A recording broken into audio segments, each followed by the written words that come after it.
Okay, so I'm here with Joyce Bracken, who is a kindergarten teacher, retired, and she is going to help me with my lesson plan. Okay. So, after watching the video, was there anything that stood out to you that you saw that needs to be corrected? The only thing that I might have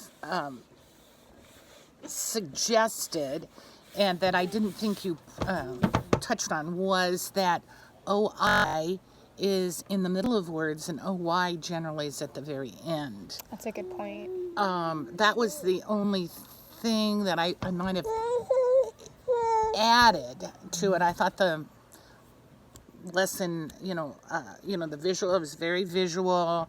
The kids were engaged. It was age appropriate. I might. I liked the visual of the boy and the coin. But being a kindergarten teacher, I would have probably done more with the overhead rather than standing in front. But I did always whole class, and they needed a lot more visuals going on. And I'm sure lessons on the smart board and stuff too would help. But that was the only thing that I saw that might have enhanced that little.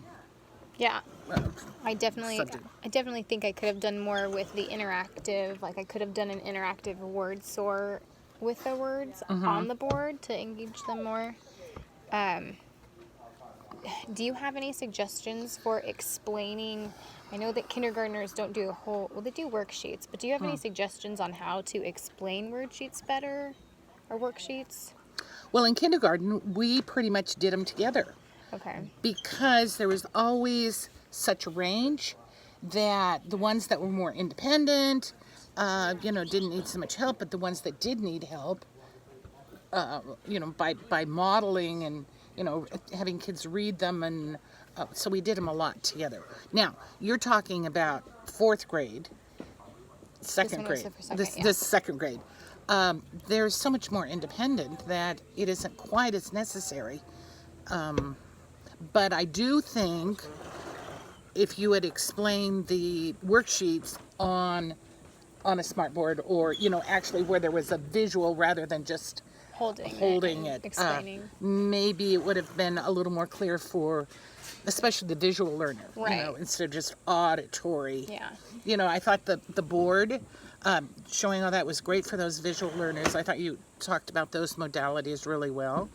You had volunteers come up and made additions, underlined sounds and stuff. I thought that was good too, to kind of get everybody engaged.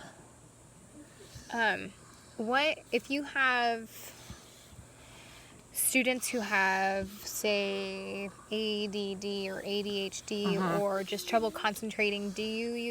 Would you find it useful to use different colors or have them write with a pencil and then highlight certain things with like a marker? Or what would you do? I think the whole color, like if they trace the OI in red or blue or something, where it was really visual.